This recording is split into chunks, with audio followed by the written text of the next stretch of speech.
All right, well, welcome back. In this video, I'm going to try to condense the last 10 years of my life, the beginning of my journey, my awakening. So let's do it. Let's rock and roll. So my story takes place back in 2015. I was living the typical, I'd say typical American life dream. Had a really good job, good title. I was running a plastic recycling company. Um, had the house, had some cars, it was good and comfortable.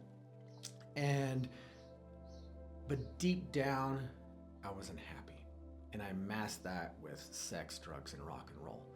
I guess you'd call me a high functioning addict because I had a job, but I was drinking, smoking. I was doing it all, like all the time.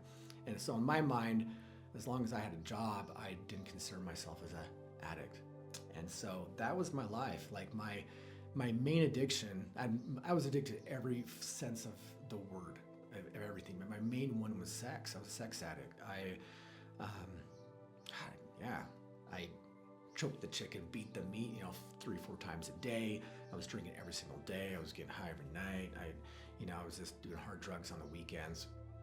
And so that was my life. I'd work to play. And that basically for the last 20 years of my life. One day we would have these big elegant parties at our house. And we had this particular party. We started at 6 o'clock, and at like by 7:30 it was over.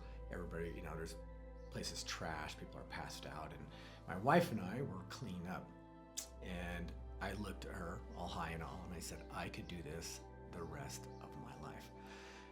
And at that same moment, I had this epiphany of seeing myself at like 60, doing the same thing, having no purpose. And I just started to cry. And it's like this crazy, super high and super low like this. And so we made a very important decision. We were talking about it for 40 minutes, and we made a decision that we have to get out of Utah. We have to get out of this scene. We need to do something new because we weren't happy. So in the next few months, she quit her job. I quit my job. We sold and gave away everything we had. And then we bought a used RV and headed to Denver. And the reason we went to Denver is because we still had one little thing left before we could actually leave. And our main objective was to go out of the country because we love to travel. And so we had a little side business. It was called Sound Travels, and basically we would run these party buses to LA and Vegas for raves, because I used to be a raver for 10 years. I shit you not. It was so much fun. And so we had $70,000 worth of tickets for EDC. And for you non-ravers, that's Electric Daisy Carnival. Okay, the biggest rave in the world is at the Motor Speedway in Vegas. There's 200,000 people at night, 5 stages. It's amazing. And so we'd bus people there and party and whatnot.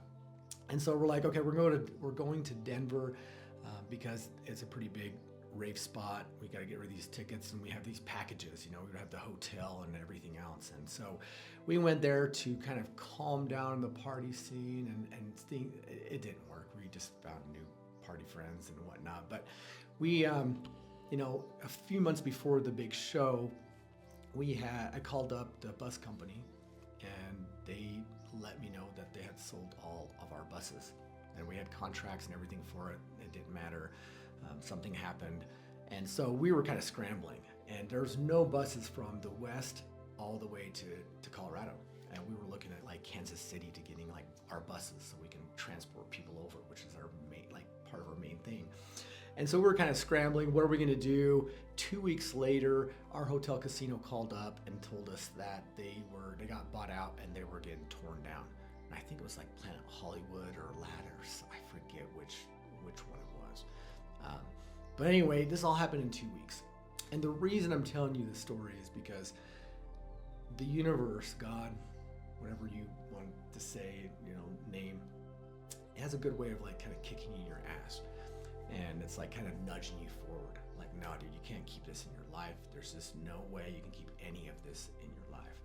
And so we kind of got the hint, and we ended up selling our tickets. We made a couple grand, had the best time of our lives, our last EDC show. And then after a few months later, we literally, it was time to go. And we bought a used motorcycle on Craigslist, and we headed to Mexico with the intention of not coming back until we had figured out our demons. And that journey lasted for almost 4.5 years. We were in Mexico for 6 months, and Central America for 6 months, then Colombia for another 6 months. And in this 1.5 years, we really struggled as a couple. We didn't have our friends, the party scene, to distract us. And now we were really coming to terms with, basically we were both living in a codependent relationship, and it was toxic. And things weren't going to plan. I was hoping to be sober by the time I was 40. I think I had a year left, and by that time, pretty close to it. And yeah, we decided, like, we were in Colombia, and we decided that we were planning on going to the tip of Argentina, but our relationship was just dissolving, and I needed to get out. And I decided that I was going to go to Barcelona, Spain. It was just something that called me to go, kind of like another one of those universe intuitions, like, you need to go over here. Didn't make any sense, but that's what we did. I ended up leaving the motorcycle there. We went to Spain. My wife and I came with me, and then we got kind of set up, got an apartment in Spain, and then our relationship was just falling apart even more. And we get in a big fight like a few days before Halloween, and then she decides to go to Morocco, which is like a 40-minute flight. It's nothing. To think things over. Pretty much we're breaking up. And on her way back, she gets deported because she overstayed her visa in Europe, and I was illegal. But that was probably the best thing that could ever happen to me, because I needed to be alone. I needed to process all of this. And this is literally 2 months before my 40th birthday. And so I was at the lowest I've ever been. I would say I've been pretty low, so I would say ever, but it was a really dark time for me. I knew that I knew that we probably weren't going to be back together, like we were splitting up. I was disappointed with myself. I hated myself, really. I had lost my masculinity. I had no discipline, no temperance, no nothing. And I hated myself for it, like just hated it. And I was really thinking about killing myself. Like, what's the point of life? I was so terrified to be alone. And the thought of that, just, I'm 40 years old. I have nothing, And so I'm in my apartment, like really, coming to terms with this, and, I remember just looking in the mirror, like thinking about this, and a little voice, kicked in. And the little voice is like, you can be better. Like, don't give up. And I used to think I was on my conscience, but I really think now, looking back, it was my ego. Your ego is your amigo. And, as long as you're alive, you have an ego. And it just wants you to stay alive because it knows if you die, then it dies. And so its job is to keep you alive in that sense and help you grow. And I really do think that it was like just that little nudge I needed. And so I decided to give it one more shot, and at that point, I really started to try to distract myself from all my addictions. And I started taking cooking classes, Spanish classes, yoga classes, anything to keep me off from my vices. And in this time, I was about 2 weeks sober, and I was at the park. There was a small group, about 8 of us, doing acro yoga, and we're doing our thing. And this stranger comes up. He has a beard. I barely remember what he looks like, but he looked like a homeless person. He comes up and he says, "Do you meditate?" And that is one of my trigger words. I have tried to meditate, and even on this journey, on this, traveling down through Central America, I was like, my intuition's like, you need to learn how to meditate. And I remember taking 2 courses, and I could never figure it out. I never went past like 3 or 4 chapters because it just didn't make any sense to me. And I was just like, this, okay. So when this guy came over and says, do you meditate? It kind of triggered me. I was like, no, hell no, get out of here.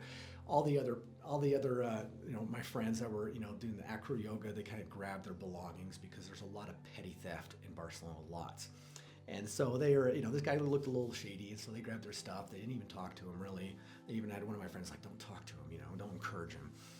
And he mentions Wim Hof. And for you guys watching this that have never heard of Wim Hof, he's this Dutchman. He's like in his 60s now. And he's called the Iceman. And he's a big deal. He's actually the guy that made breathwork and ice baths cool. Before that, no one gave a shit, really. And he mentioned Wim Hof, and interestingly enough, like literally a week before that, I saw a documentary of like 15, 20 minutes long about nothing about breath work, but like all the accomplishments, all that, like pretty much all the badass things he's done. And he has like 28 world records of extreme heat and cold. He climbed Mount Everest in his underwear and boots. He ran a marathon in the Mojave Desert without any water. He did the same thing in the Arctic Circle, just in his underwear and boots. He used to have the world record in I think it was like 2 hours or something in pure ice. So it was interesting that he mentioned, like I knew that he was a big deal. And he's like, oh, Wim Hof taught me this breath work. And I never heard of breath work. Okay, like I said, this is so far from anything that I know anything about. And that even when I watched that documentary, it didn't say anything about the meditation, or it was just all the ice stuff that he was doing, Wim Hof.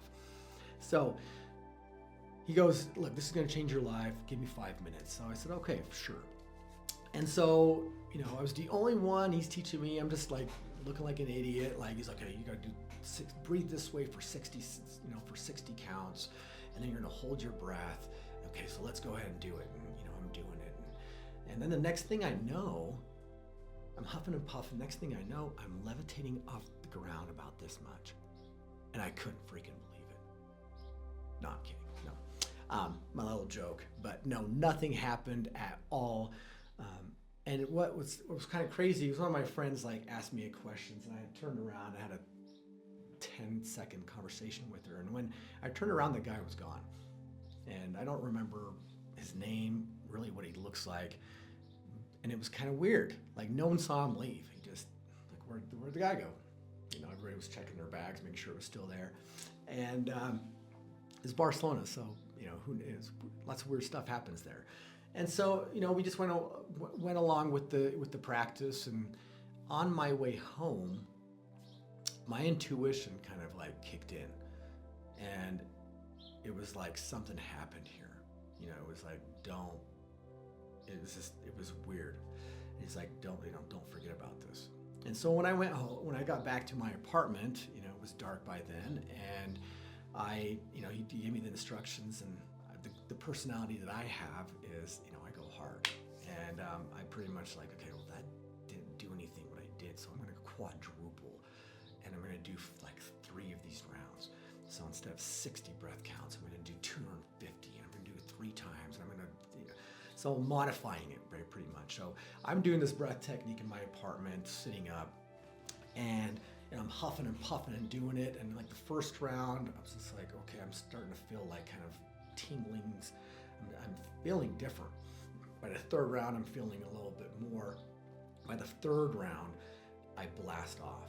And what I mean by that is I literally went to a different dimension in a sense. My eyes were closed. I was seeing colors. I literally felt like I was floating.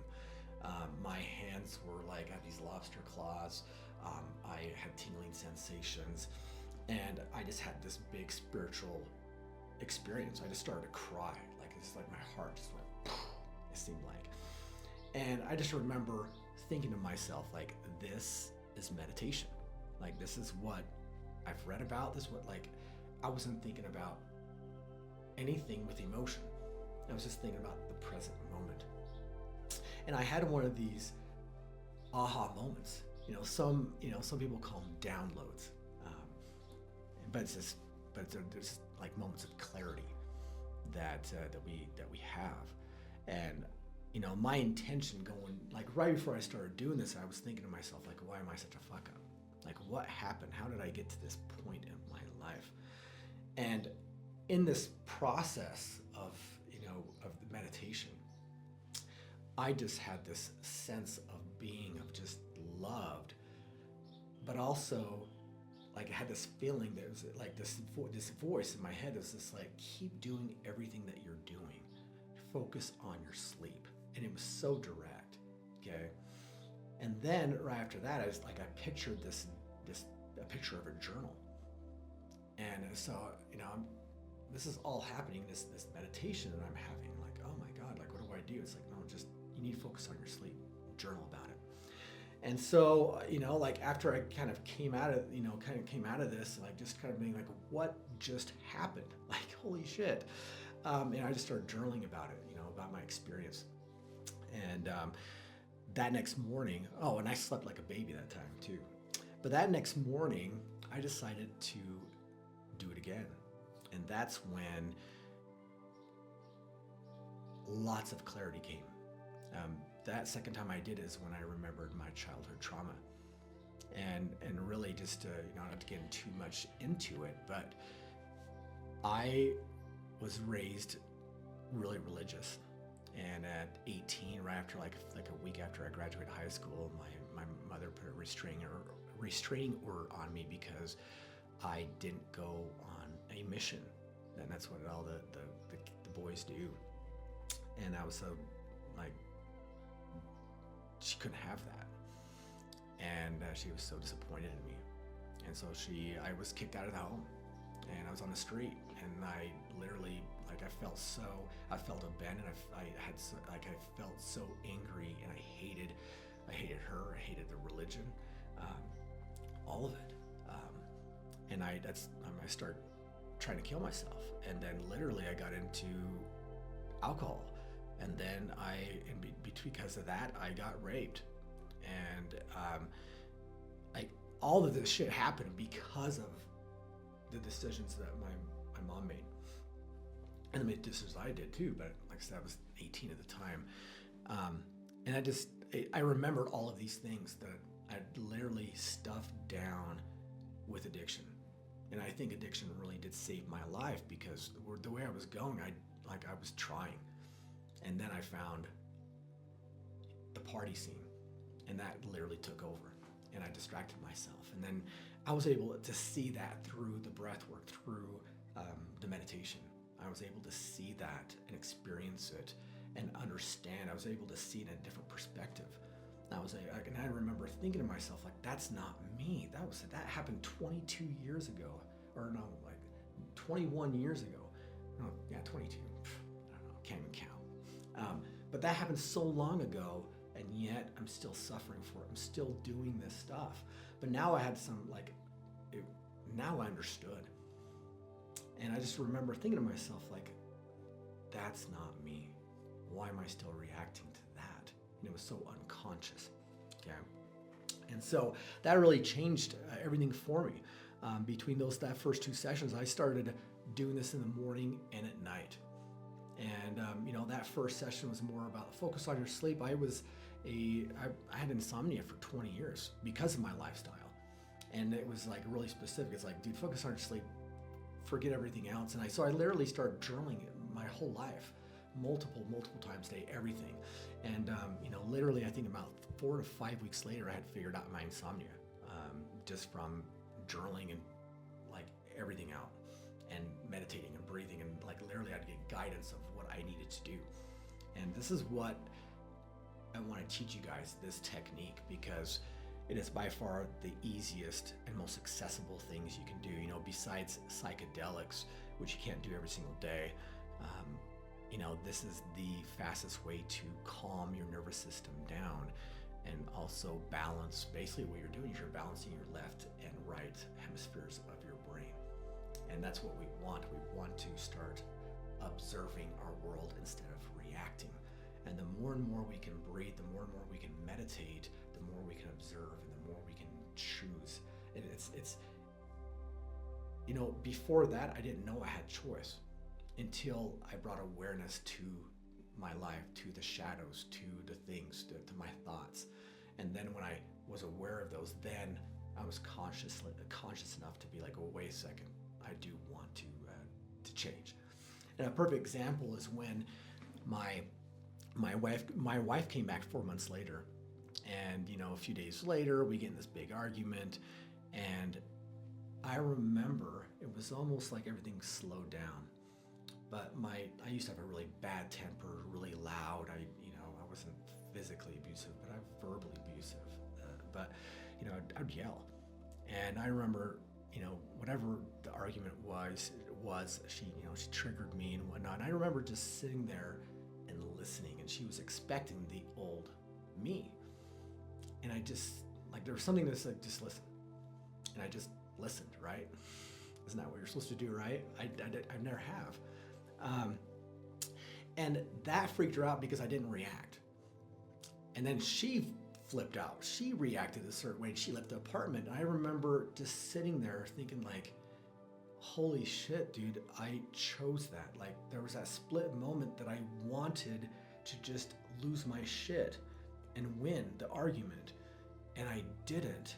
And that changed everything for me. That was another just aha moment of like, oh my God, this is working. Like, I can change. I'm not like my dad. I'm not like my old self. Like, I can change. I just overrode that program.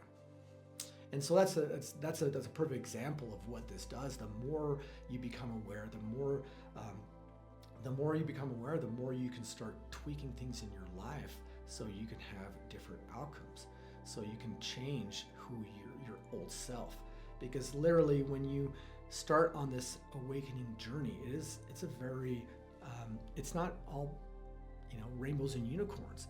You're going to have to work on yourself. You're going to have to work on your traumas, your addictions, your shadows, the things that you've just been putting aside, the things that we've been numbing ourselves with, all the, our five senses, all the addictions, all the distractions.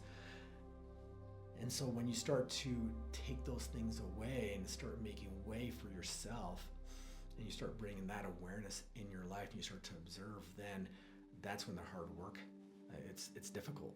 And that's what I really want to help you guys with on your journey if you're at the beginning stages, because you've got to learn to meditate. There's no other way. You've got to learn to calm the nervous system down. We live in a reactive state, constantly reacting. And that is the world that we live in. They want us it's designed for us to react. And what we're supposed to do is basically balance the left and the right hemispheres of our brain. And we're supposed to literally calm the nervous system down. So that is your baseline. You can kind of look at it like a monk. They're calm. We want to live in neutrality and start realizing that we live in a dualistic world, but we don't have to participate in that dualistic world and in these things that we don't agree with. And that's really when you realize how much really power you have when you take full responsibility for your life and you realize you do have choice.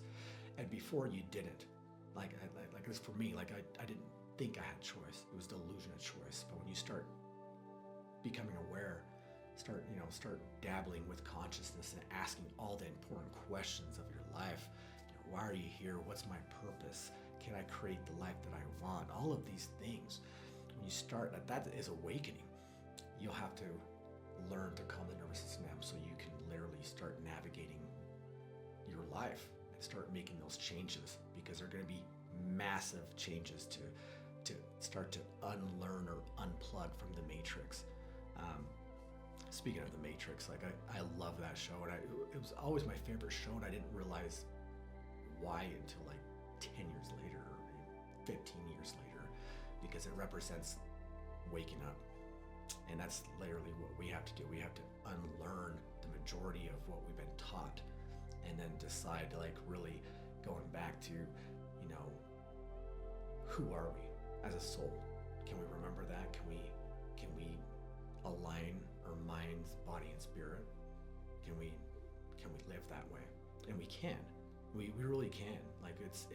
It's our thoughts and our actions that will create our reality. And I'm going to talk more about that moving forward, because it's where your attention goes is what you'll see. If that doesn't make any sense, it will. So let's see if there's anything else. Yeah, so anyways, like my wife got back. I eventually teach her the breath technique, and we both kind of healed together. And we stayed in Barcelona for a year and a half or so, and then we ended up in Eastern Europe, and then China, and then finally Bali, Indonesia, where at this point we're about 2 years sober, and I'm at my like midlife crisis, and I'm just trying to figure out like what I want to do, and I'm not running away from anything. And that's when I decided that I wanted to teach breathwork, and I met one of my mentors down there, Alex Tusk, that kind of brought me in under his wing and kind of showed me how to hold space for workshops and retreats and whatnot. And we were in Bali for about 9 months, and Bali is amazing. It really is a magical healing island. But basically, we were there for about 9 months, and after a breath session, we both at the same time were like, it's time to go home. So we were terrified to go home because it's like we've been out on the road for a long time. But we ended up going home, and a few I think like 6 weeks later, then COVID hit, and they everything locked down, and we just kind of saw that as a sign that we were supposed to be back in Utah.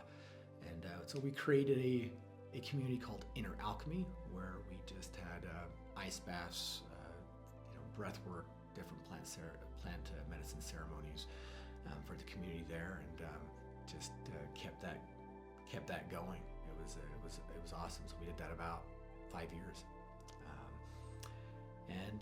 and that's it. That's kind of like the wrap up. And now we've kind of moved on from there.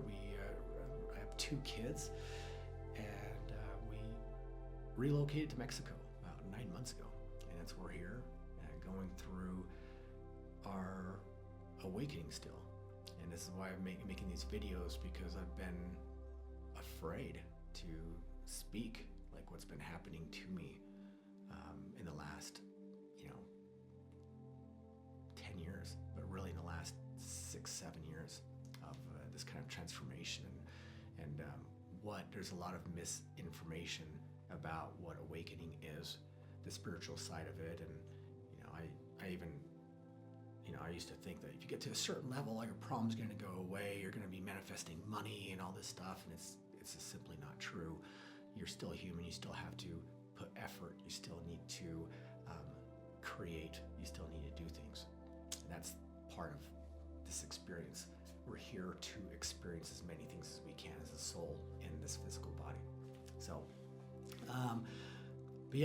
this next video, I'm going to talk more about the brain, what happens, the science behind breathwork, but also the spiritual side, because there's both. There's all this technology like fMRIs, MRIs that has taught us so many things about the brain and what happens when we do these things, and why it works. And so this next video, that is what I'm going to teach you guys. And yeah, peace out.